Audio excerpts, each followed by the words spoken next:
I want to just go back to 2008 for a moment and just even start with a very big picture sense of it all. What do you think happened that led to 2008? Well, I think the main thing, but there's all kinds of tributaries feeding into the big Missouri River on this, but you had people think that housing could do nothing but go up, and you had a $20 trillion market in residential housing.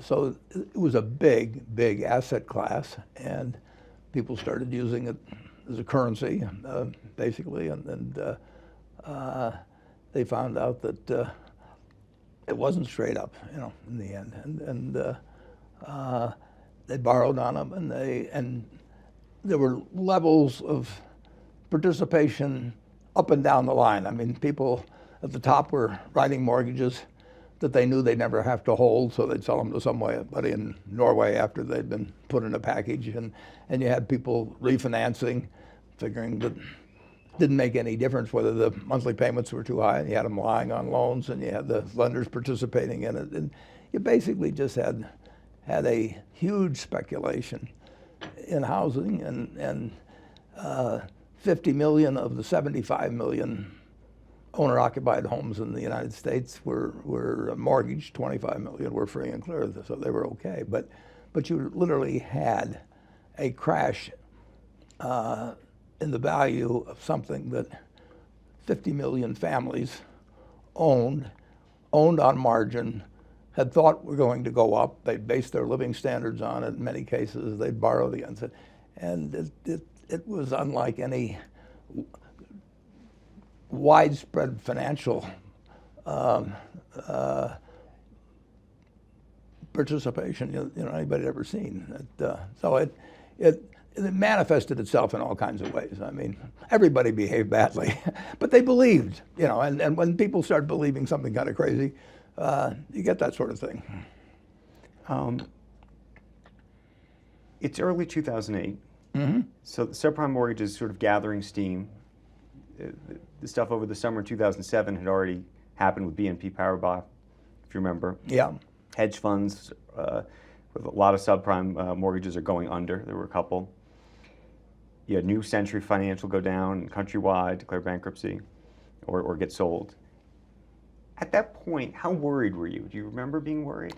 Well, I wasn't worried because I've always assumed that in a lifetime of participating in the American economy, it's going to move forward dramatically over time, and also it's going to have a lot of hiccups. And it's part of our economic system that we will periodically have some craziness go on. And so I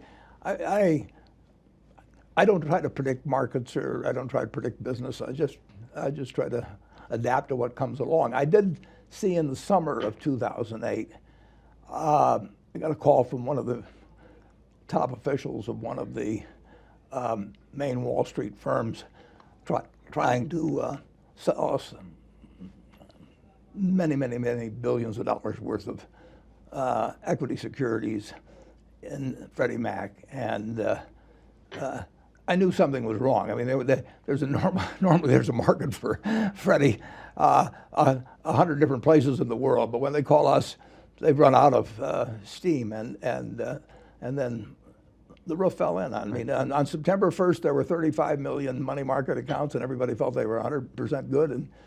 And within a couple of weeks, you had the conservatorship of Freddie and Fannie, and now you had 35 million people, and particularly when Lehman fell, that were worried about.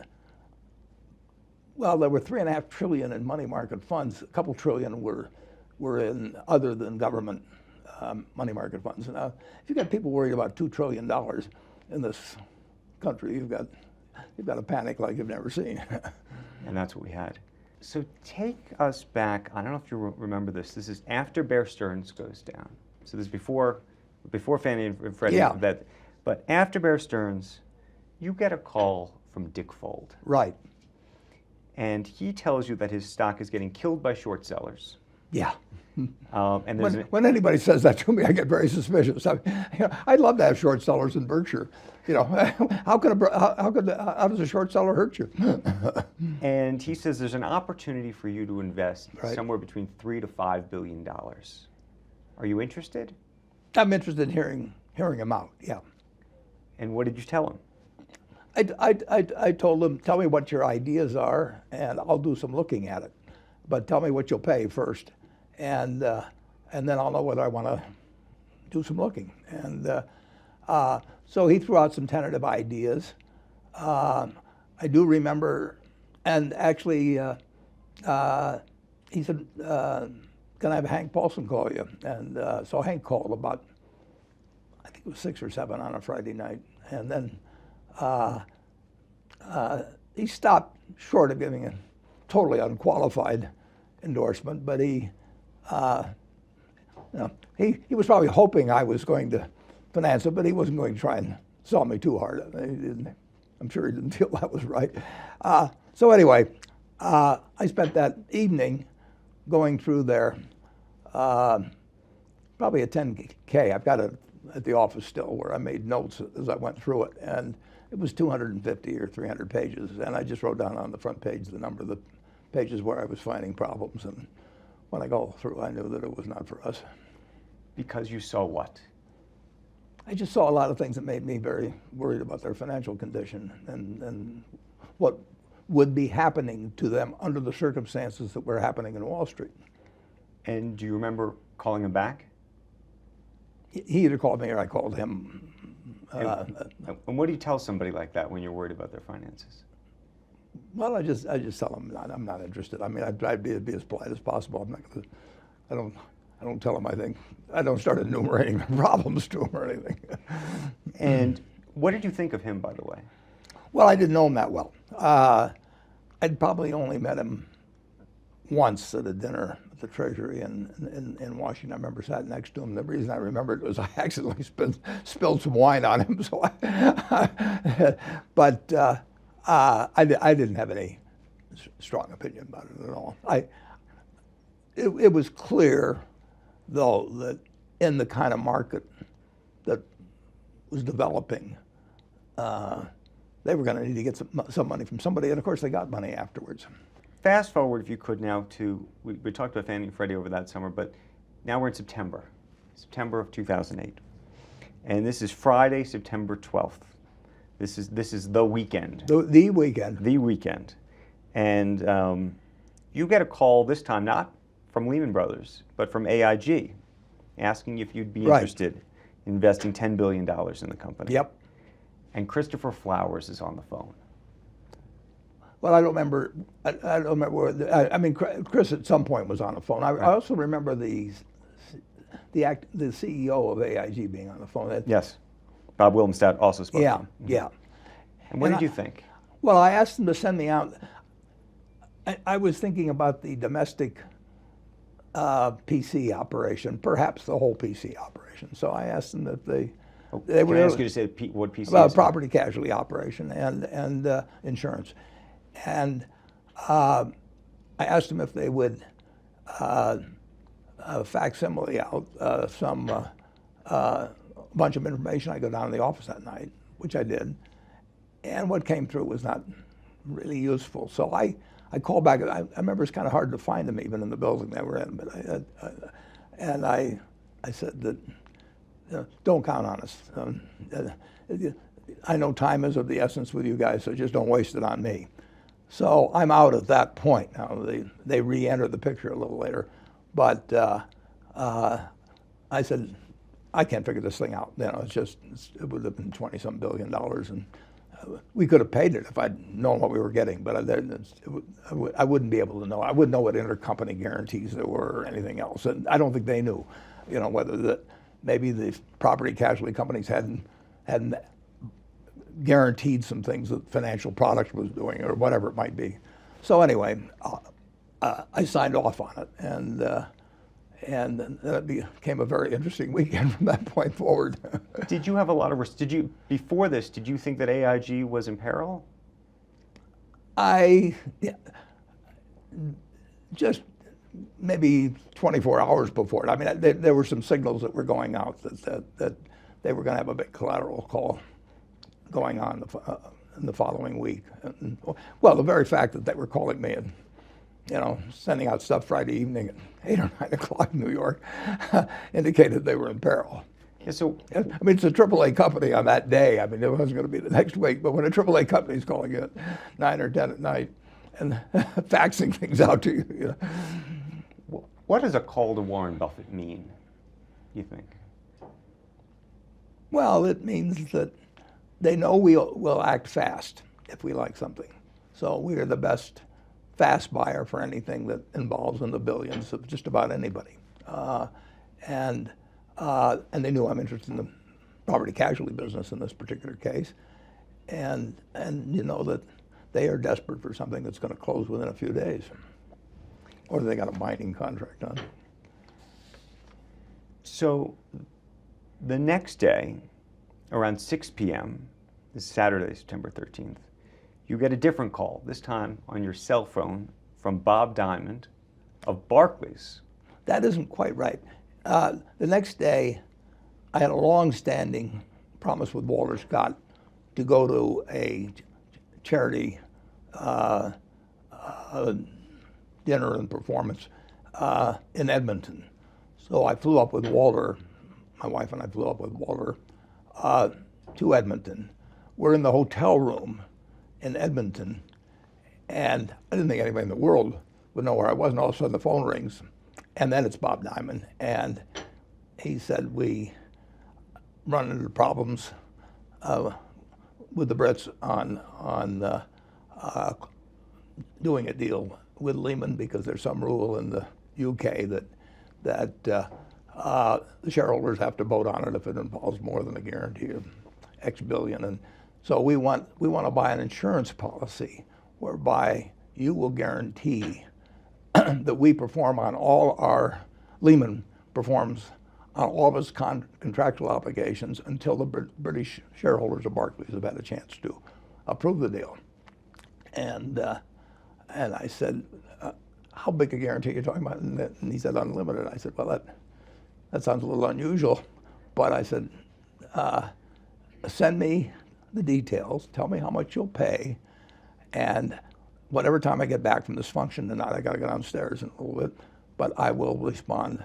I'll get back to you, and I'll probably get back to the room at 11 o'clock or so, local time out there.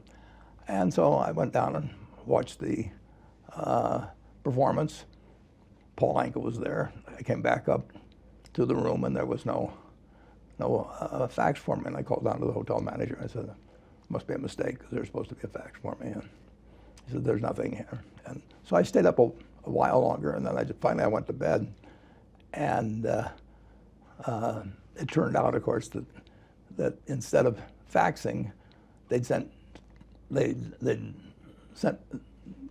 a phone message, and I got this little flip phone, and in fact, I still have it on me. It's the same phone from those days, and I don't know anything about phones, so I just figured that something had gone wrong, and I went back to Omaha, and then that was in September of 2008, and in July of 2009, I was coming out to Sun Valley and landed, and for some reason it said something on the phone that I didn't understand, and so I said to my daughter, I said, tell me what's on here, and she flipped the messages, and there was a message from the previous September doing over the phone what they had said they would do by facsimile. So the message was received slightly late. So do you think things would have worked out differently? No. I don't know what, I still don't know. I mean, the message, they gave me some stuff and told me to call and all this, but the idea of making an unlimited guarantee that for 30 or it would probably be longer, that'd probably be 45 days before they could call a meeting at Barclays. In that world that was existing then with the whole world falling apart, who knows what business Lehman might have been doing, and essentially I'm guaranteeing their settlement on all of it. It would have been unlimited exposure that wouldn't have made sense. They had to figure out some way to limit it, and I don't think that was in their proposal. So I really don't think the world would have changed it. You know, a lot of people still look back at that weekend and Lehman Brothers in particular as the moment of the crisis, and wonder whether the U.S. government should have stepped in or not. Yeah. The next morning, the New York Times and the Wall Street Journal both wrote op-eds, editorials praising. Yeah, sure. That's the way everybody felt. The hell with those guys in Wall Street. We've had enough of them, basically. And they would have had this. They would have had to save Lehman and AIG simultaneously, and by that either given the message or said that if necessary, if it spread to Merrill. Now it so happened there was a deal on Sunday on Merrill, but that's going to take a while to close and everything. So they would have had to make huge overall guarantees. That was the question that they really faced. Now I know they feel that on top of that they couldn't have, that they didn't have the power to. But long ago, some Fed chairman told me that whatever the Fed thinks it can do, it could do. Now that may have changed some under under Dodd-Frank, but that was the prevailing view of at least one Fed chairman. So you think the Fed could have done it if they wanted to? I think if I were chairman of the Fed and I saw what was going on in the United States then, I think I would have done it whether I could do it or not. I mean, are they going to come down? The Supreme Court going to send down some guy to arrest me as president of the Fed? I mean, I would feel it would be an act that I should do in the interest of the country, if I were in that position. So you think it was a mistake? I don't know.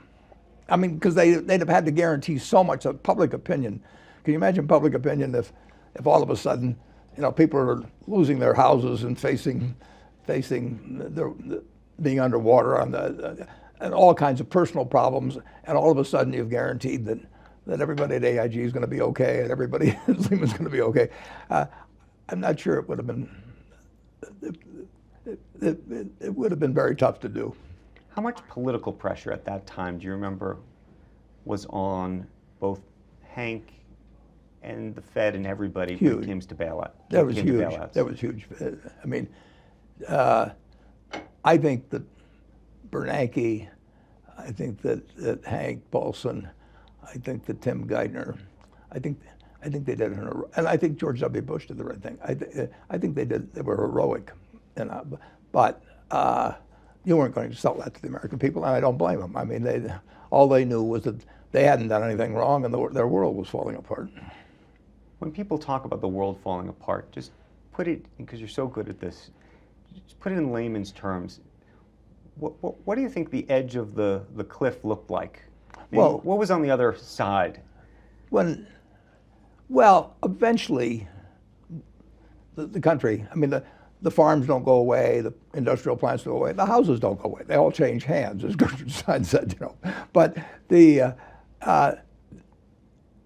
we would right ourselves, but you had this huge economic machine that has all kinds of productive capacity and people going to work every day and imaginative individuals coming up with new products and everything. But when the train goes off the tracks, when you won't deal with anybody else, when banks get worried about their intraday acceptance, from other banks, which they did, and you can't blame them. I mean, when you think of, tens or hundreds of billions of dollars flowing through there between opening and closing of the bank, and all of a sudden you're balanced with some little bank that may go under that night, becomes huge. I mean, the way the dominoes topple, what we really learned in that particular panic was the fact that we're all dominoes and we're all very close together. Now, it doesn't destroy, like I say, the plant. But when the machine gets gummed up, it can take a long time. When people don't trust each other to do business with each other, when you don't trust the people that you've sent $3.5 billion to in money market funds, like I said, maybe $1.5 billion, or I should say $3.5 trillion. $1.5 trillion of that's in government-related money market funds. But when you have people worried about $2 trillion on that, they're going to freeze. Yeah. Two things. One is you had mentioned dominoes. And I think it's Ed Lafler who has talked about this idea that maybe they're not dominoes, but they're like popcorn. that the skillet was so hot that even if you had picked off Lehman Brothers or AIG, the others would have still gone anyway. I'm curious what you think of that. Well, the dominoes were totally compressed. I mean, General Electric was in there, every household name was there, and the question whether bank lines would be any good, I've never counted on bank lines. They want to do it, but self-preservation always comes first, so when really Freddie and Fannie tripped it off, because their paper was held all over the world. And here, all of a sudden, these two institutions that either own or guarantee 45% of all the residential mortgages in the United States, $5 trillion almost. $5 trillion, those are big numbers in this world. And all of a sudden, they both have conservatorship. You wake up in early September and you find they're both in conservatorship. And then from that point on, we were in big trouble. Do you think they shouldn't have been put into conservatorship? Well, they had to be put in. As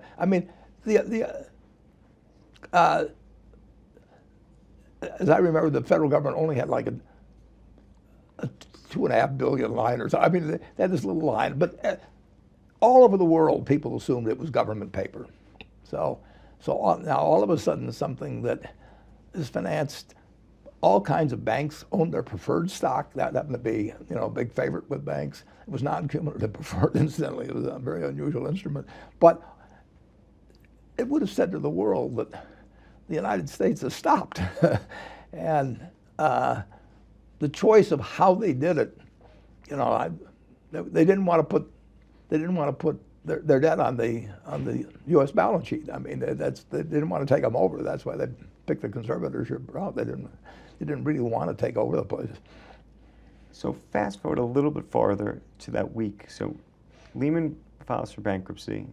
Bank of America is now sold to, or Bank of America buys Merrill Lynch. AIG gets rescued.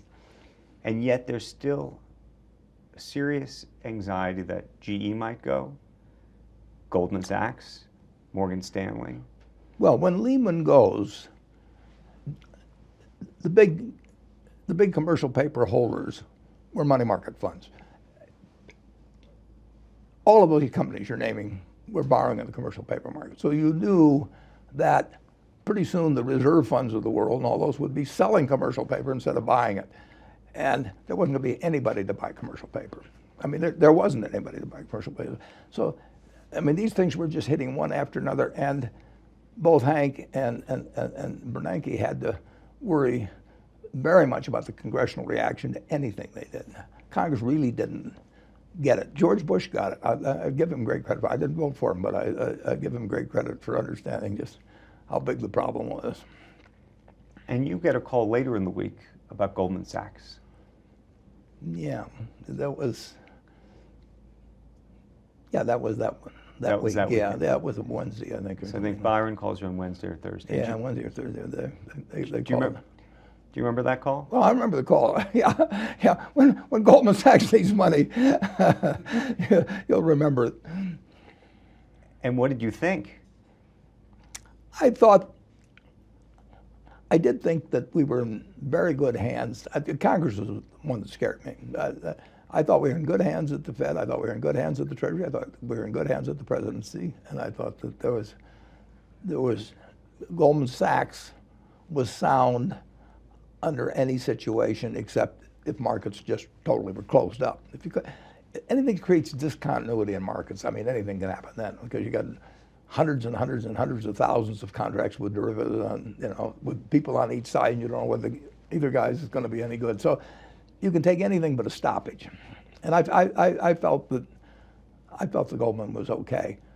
I felt that I think the unsung hero of the whole thing, although it was a stupid thing to do, I think the unsung hero was Ken Lewis buying Merrill. I mean, Merrill would have been there on Monday morning. I think he got some fairness opinion that said it was okay to pay $30. I think he got it twice between Saturday at noon or something, and the deal getting announced on Sunday morning. Nobody knew what Merrill was worth at that time, But he got the fairness opinion. He says, we'll pay whatever it was, $30 or thereabouts.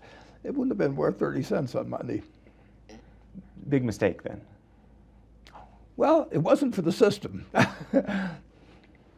And incidentally, Maris worked out fine subsequently. But I mean, under the conditions that existed, on Monday morning, if Bank of America hadn't announced that purchase on Sunday, it wouldn't have just been Lehman. The second that Lehman would not have been, if they backed away from Lehman, they'd have to tell Merrill to stand on its own too, and bingo, bingo. when you look back in retrospect, is there anything you wish that you had done that you didn't do? Any investments that you wish you could have made, given? Well, I can look back on any week and come up with that. I mean, the situation, we'd have been better off, considerably better off at Berkshire if we waited 4 or 5 months to buy anything. I mean, the low was set in March, and it was much lower than that. I wrote that op-ed for the New York Times in late October. Well, it was right on a long-term basis, but it was way off for 3 or 4 months, 4 or 5 months at least. And let me ask you one other thing, just about this goes to the domino thing a little bit. Was there ever a moment that you thought that the system would gum up so much that people, I mean, that we would be back in sort of a Great Depression, that there really would be red lines, and I mean, people? It could, if mishandled, it could have lasted quite a while. It wouldn't have lasted as long as them, but it would have really gummed things up. There's no question. They're already gummed up, but it would have. At some point, the government has to step in.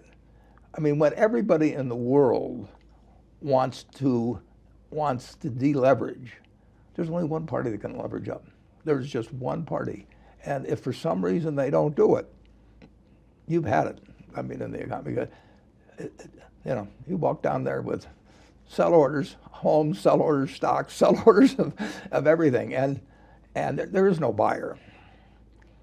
And when you look back now, is there a great lesson, you think, for the public, for new generations of people who are going to hopefully learn about and think about this crisis? No, because the answer is people have always panicked. I mean, that's why they set up the Fed. We had all kinds of panics in this country in the 19th century, and no, when people are fearful, it's instantaneous transmission to everyone else. I went to a party actually of a wealthy friend of mine sometime in September, and all of a sudden 50 people there, who owned their homes outright and everything else, but had a little money. All of a sudden, every single one of them, that's all they wanted to talk about, because when people are afraid, they are afraid. Confidence comes back one at a time, but fear is instantaneous. If there weren't an FDIC and you owned one bank in a small town, the only thing to do is hire a bunch of movie actors and have them get in line at the other bank. And you can put the other guy out of business. The only problem is it'll come over to you too, because as soon as they can't pay, then they'll all figure, well, I better get my money out of the other bank. Fear just spreads like nothing you've ever seen. And it doesn't make any difference how sophisticated people are, whether they've got PhDs or anything else. When they are afraid, they are afraid. I know a number of people that would surprise you who during that panic period subsequently, went right to gold and felt that nothing would be worth anything. And, I mean, people really, fear is extraordinary with most people. That's the advantage I've got. I mean, frankly, it isn't IQ, but at all. But it's, I'm not going to get fearful about the United States over time. Do you draw any parallel or connection between the crisis 10 years ago now and the politics of today, and the distrust of institutions and governments? And sure. People have long memories, just like they did after 1929. It took a long time. I mean, people, when they've experienced extreme fear, it sears something into them where they want to know who did it to them, and they correctly don't blame themselves. I mean, they're not supposed to be finance experts or anything. All they did was buy a house and lie a little bit on their loan application and get, just figured it was going to go up, and then they'd refinance and so on. I mean, who's going to blame anybody for that? So it will, it's still affecting. When I went to school at Columbia in 1950, we still saw in stock valuations and things like that, prices people would pay for businesses.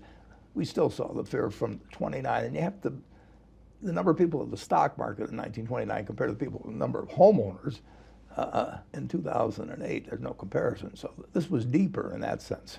And just going back to one other thing you said, is there anyone to blame for the crisis? Because that's been also a political... You can blame a lot of people for doing very foolish things, but I don't think anybody was, I mean, there's a certain number of people who are doing crooked things all the time. And to some extent, they were attracted to the real estate market because the money was flowing so easily. I mean, when you can create a mortgage, you know, in Bakersfield, California, and sell it to somebody in Norway, and then when you get these permutations of these things where you get one instrument that's dependent on another instrument. I made a calculation once on one security I saw that had been raided by the agencies, and I'd had to read 300,000 pages in order to understand both the primary security and then the ones that it was dependent on and so on. And it just gets, you know, and nothing goes wrong for a while, so everybody gets used to doing it. It'll happen again. It'll happen again.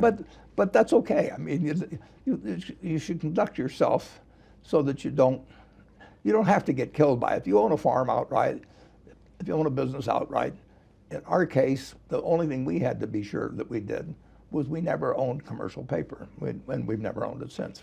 Are we better prepared for another crisis? Do you look at either the regulations or? That's an interesting question because I've never read Dodd-Frank in its full 2,000 plus page. I've read little summaries. I have the impression, and I may be wrong on this, but I have the impression that it somewhat weakens the ability of the Fed to act promptly and unilaterally. And I would say that's a terrible mistake. Now, people get mad at how the Fed operates.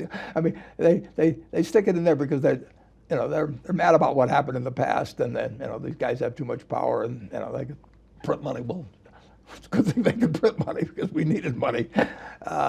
So I think we could be better off in many respects for it. And like I said, I have not read it, but I have been told by people that have read it that it actually does not leave the Fed as powerful as before, and we need a powerful Fed. You may not like them, but, you know, they may do things that bother you, but you need somebody that, if this country with now 100 trillion of household wealth, you know, with now 75 million plus, that it doesn't come to a stop because everybody's trying to deleverage. In layman's terms, how devastating do you think it would have been for the economy if it had frozen up completely for the man on the street? Well, anything that slows down the economy means you really aren't using our productive capacity to the extent we have it.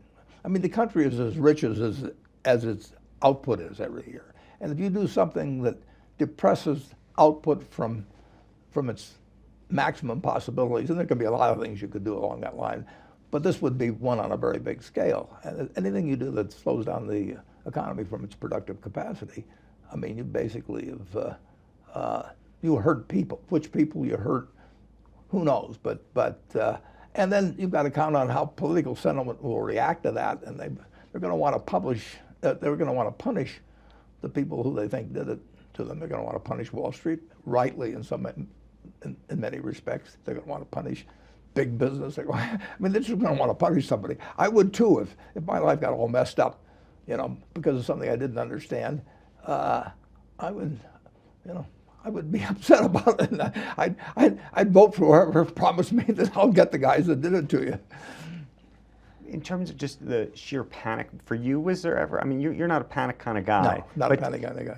But you took calls, I assume. Was there ever a moment in that week where you, either between everybody calling you or talking to you, you thought, wow, we really, this is... Well, I described it actually on CNBC as an economic Pearl Harbor. That's not a term I've ever used before. So, I mean, I was using, I felt it was something different than I'd ever seen. And I felt it was actually worse than 29 in a sense, in terms of the immediate panic that was induced. In 1929, if you remember, in September 29, the Dow hit a high of 381. Then it collapsed in the fall. But I was born August 30th, 1930, and it was back up to 250 something by that point. I mean, it didn't hit that many people. It hit everybody on Wall Street, but Wall Street wasn't as broad then remotely as it is now, with 401ks or whatever it may be. So this homes, that touches everybody. Before you, I don't know if you had thought about it before you said it, but when you thought about describing it as an economic Pearl Harbor, how did you? I just meant that the country had had a blow of an economic sort that was really equivalent to the blow we suffered at the time of Pearl Harbor. I mean, we had been hit in a way that 99.5% of the people thought couldn't happen, and Congress thought couldn't happen, and that they'd never seen the world try and deleverage trillions and trillions and trillions, and Fannie and Freddie, they're no good. Now the government says it's going to stand behind them, but you're in trouble when that sort of thing starts happening, and that it's going to be the auto industry, it's going to be everything, and if you get the first TARP did not pass, as you know, and that I still couldn't believe it would continue that way. But if you were inclined to be afraid of anything, that would be the time to be afraid.